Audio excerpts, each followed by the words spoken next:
Hi there, this is David, and we've had another week, and it's been completely filled with all sorts of great announcements, some really cool news that I have to go over here, from some new rumored projects, just some great physical additions, to a new Persona, Final Fantasy, and Trails. Lots of stuff out there, but first up, we have this, our sponsor, Fenix Down, a retro-inspired turn-based RPG that has been in development since 2016. I actually reached out to the developer of this game, and he told me about it. He said that he's been developing it now for like 8 years, and he wanted to be inspired by SNES classics, games that I love, games that he loves, and he's really close to reaching his goal of $4,000. He's at $3,368 as of the publishing of this video. It says here that it's inspired by the SNES classics, and it strives to blend the perfect balance of story pacing, combat design, and timeless characters that defined a generation of gaming. Delve into an epic story of war, betrayal, and redemption where character relationships take center stage.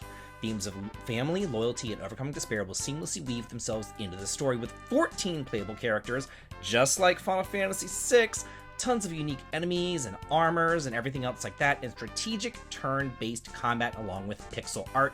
And in addition to that, there is a demo over on the Steam page, which is right here. I'm going to include links to all this down in the video description. And according to Steam, it says it's going to be released in Q4 of 2025 next year, and the demo should be about a half an hour or so.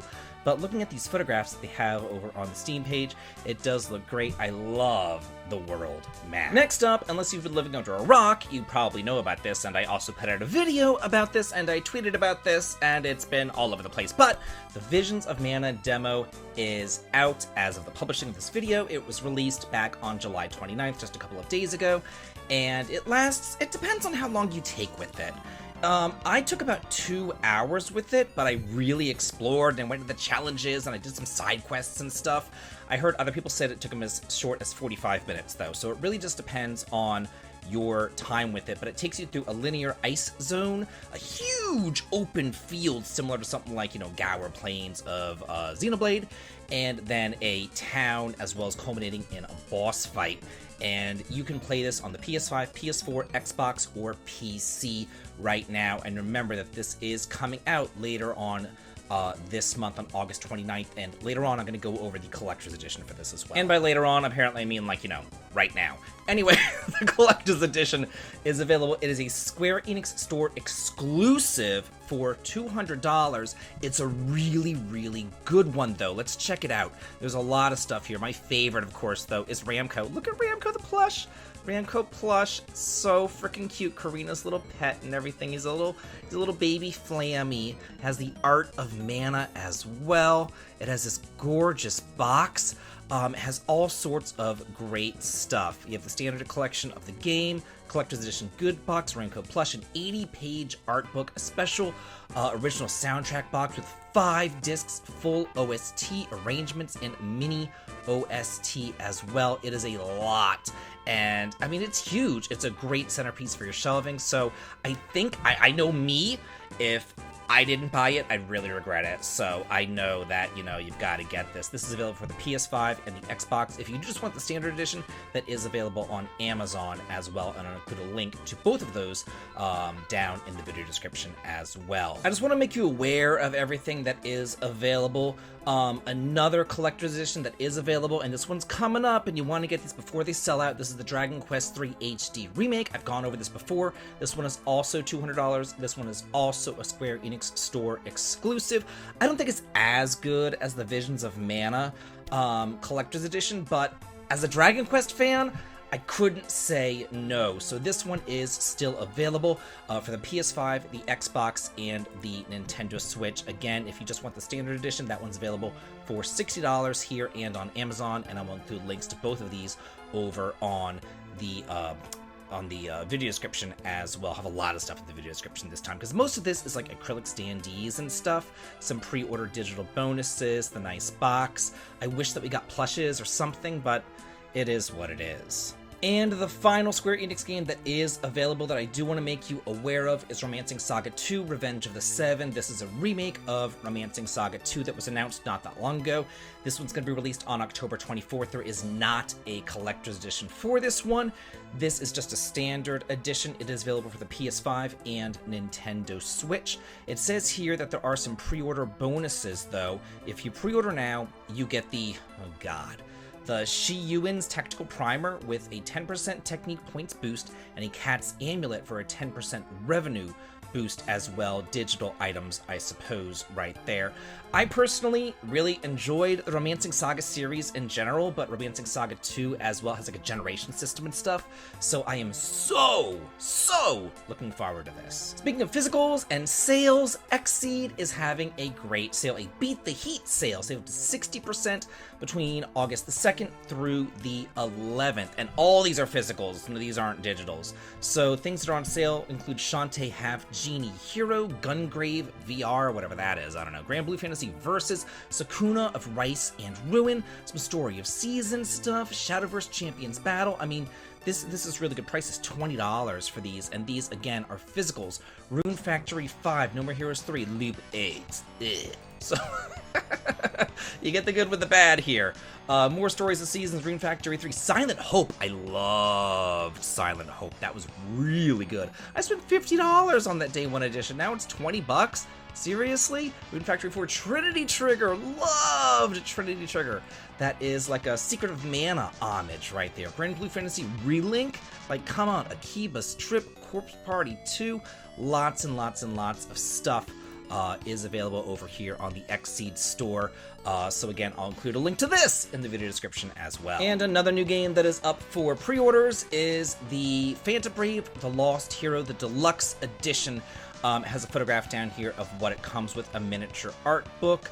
And then it looks like it has a soundtrack. Oh yeah, it's a digital soundtrack, a mini art book, and it remastered there for PS5. This one's from Nisa. This is available over on the Amazon for $60 for the PS5, PS4, and Nintendo Switch. It's not like a big collector's edition, but if you do get it, it is there. This is like a turn-based tactical RPG in the same vein as something like Rolancer, where you move around in like the circles and everything, so it's actually a really fun game, and I thoroughly enjoyed my time with the first game back on the PS2, so I am looking forward to this sequel.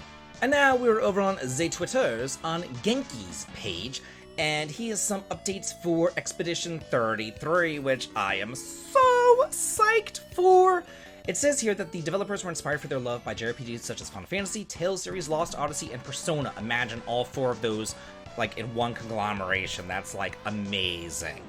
At Sandfall Interactive, we all have a love for JRPGs like Final Fantasy, the Tales series, Lost Odyssey, and Persona with its awesome UI, rhythm, and dynamic camera. We all have a lot of nostalgia and love for these kinds of games, but we also want to see something fresh done with the genre. So he goes on with some new details. There's a unique approach to classic turn-based RPG gameplay, a reactive turn-based battle system. Sandfall's interactive attempt at making turn-based RPGs with high-fidelity graphics. The game design combines Final Fantasy and the French historical period of Belle Epoque. Inspired by JRPGs like Final Fantasy, Tales, Lost Odyssey, and Persona, and the story is inspired by Attack on Titan, which I, of course, know nothing about, so if anybody wants to school me on Attack on Titan as far as what that means, please do so in the comments, but be nice. Also inspired by action RPGs like the Souls series, Devil May Cry, and Nier. Dodging and parrying is key. You can aim your ranged weapons to hit enemy weak points, huge boss battles that will test player skills, and is coming in 2020. Still over on Twitter, we have a Japanese tweet from Bandai Namco. Translated into English, it says right here, "We are currently developing Super Robot Wars, a dream collaboration between robots from various works. Come experience the crossover story." So a new Super Robot Wars game is currently in development. We don't know anything else about that. Then they go on to say Super Robot Wars DD is now available. That's the mobile title that came out a couple of years back. So yeah, there's a new Super Robot Wars title in development. I remember there was one on the DS that I really liked. It was a lot of fun. I think it was my first Super Robot Wars game, and man, it was so good. Persona 5 The Phantom X is coming. All release dates and console info. This originally was just going to be coming into China. Now it is getting a global, worldwide release. I know a lot of people were wondering about this game, a lot of Persona 5 fans out there. It says, this is another entry in the ever-growing list of Persona 5 spin-offs. The Persona 5-based gacha game boasts a story, OST, and graphical style that stands on par with the main game.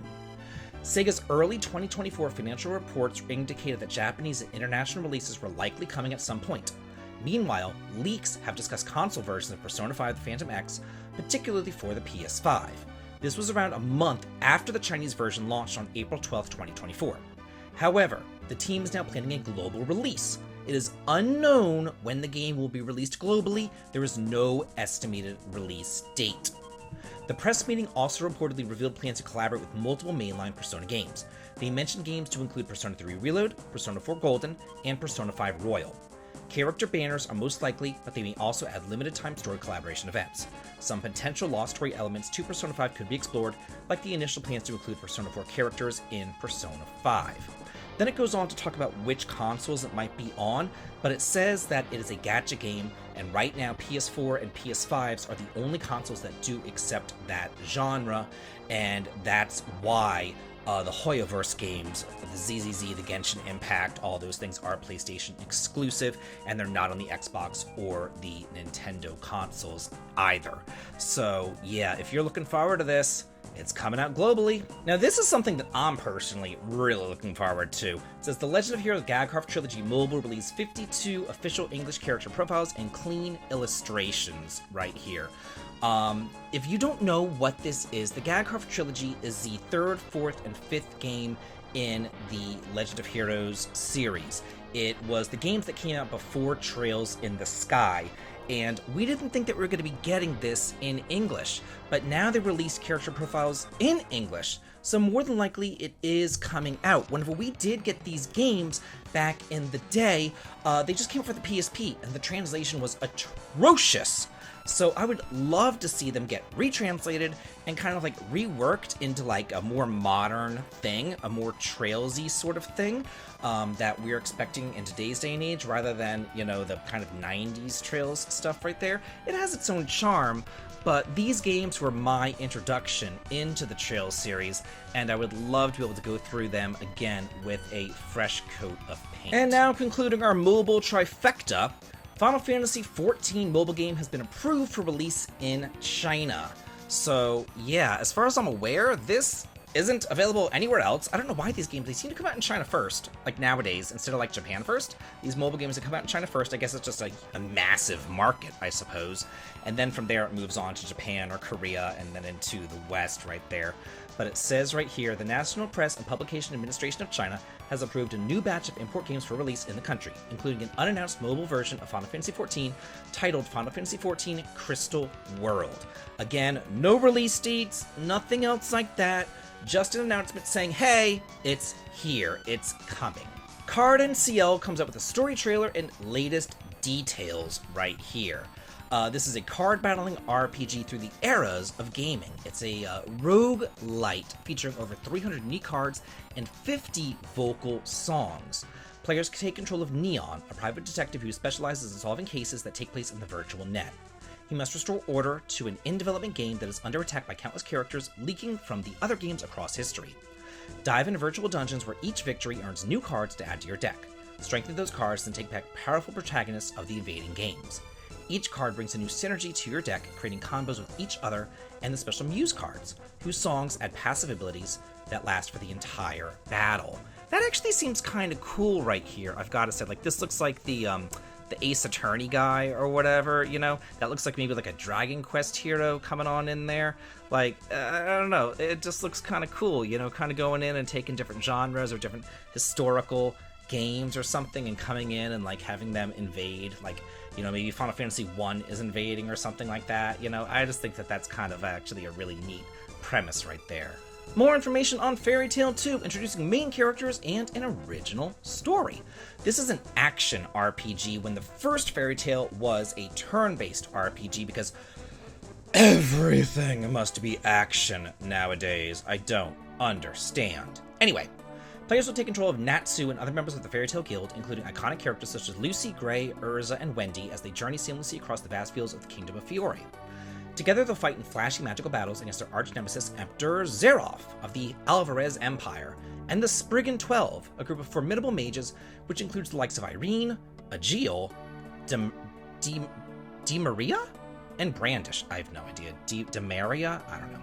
As the game progresses, not only will fans be able to relive the climax of the final chapter of the Alvarez Empire arc, but they'll also discover a series of all-new events that follow the manga's final battle in the original chapter of The Key to the Unknown, a storyline completely unique to Fairy Tail 2. I really enjoyed the first entry of Fairy Tail 1, so I actually am looking forward to this entry here too.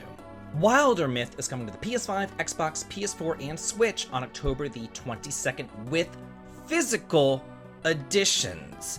That's really cool. It says including a physical copy of the Monster Compendium, as well as the downloadable content Offhand Item Skin Pack, which features a collection of offhand items such as torches, shields, and more. So this is what you would get right there with this game. It says, well, what is this? It's a character-driven, procedurally generated, turn-based tactical RPG that puts your characters at the heart of the story. Leading a band of farmers turned heroes, players will face encounters where decisions will have character-defining consequences, changing their appearances, granting them new abilities, and forming a narrative that is unique to the player. And there's some new additions for console as well, like a redesigned user interface for the controls and the gamepad, so that's really good, no more mouse and keyboard or whatever, and a Monster Compendium and local cooperative multiplayer too. So that's pretty neat. Very good, very good, very good. So if you enjoyed this game over on the PC, or if you just don't play PC games and you want to check it out, now is your opportunity. Don't ask me why they do this, and please bear with me here as I go through this. So Nippon Ichi Software released some PlayStation, literally PlayStation games, PlayStation 1 games, on the PC, but they're in Japanese only, and they're all $11. So let's go through each one. These all launched in like the 90s right there. Let's see. So this first one, oh gosh.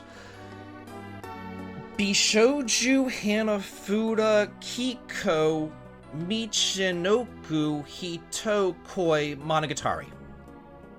God almighty. Visit various locations across the Tohoku region while winning games of Hanafuda against heroines for the right to photograph them and advance the story. At each location, you can enjoy detailed explanations about history and photograph the heroines that you befriended. Then there's Jigsaw Island, Japan Graffiti. Wow, I can pronounce that one. That's a competitive jigsaw puzzle featuring 150 beautiful Japan-themed photographs and illustrations. That should be easy, you don't have to play in Japanese. Then there's the Oni Taiji Meizazi ni Daime Momotaro, which is a board game for up to 4 players that combines Japanese folktales like Momotaro, Ison Boshi, and Kazajizo, with traditional Sugoroku-style gameplay for an experience that can be enjoyed for players of all ages, so a board game. And then there's Satella TV. It's Showtime! A management simulation game based on the popular digital multi-channel broadcasting method is here. So yeah, if you're interested in any of these kind of weird games from the PlayStation, have at it. You have to know Japanese, though. And in our last story of the day, very, very, very sad news. The Game Informer magazine is shutting down after 33 years. All staff have been laid off and an unexpected closure. This is really, really crummy, I've got to say. We see so many game developers, so many gaming companies getting shut down or getting closed, or their staff being moved around or whatever. Constantly, it seems, every single day, there's massive layoffs in the gaming industry, even though the gaming industry is bigger than movies and television combined, yet we can't keep it afloat. Like, I don't know. So it says, after 33 thrilling years of bringing you the latest news, reviews, and insights from the ever-evolving world of gaming, it is with a heavy heart that we announce the closure of Game Informer. From the early days of pixelated adventure to today's immersive virtual realms, we've been honored to share this incredible journey with you, our loyal readers. While our presses may stop, the passion for gaming that we've cultivated together will continue to live on. Thank you for being part of our epic quest, and may your own gaming adventures never end.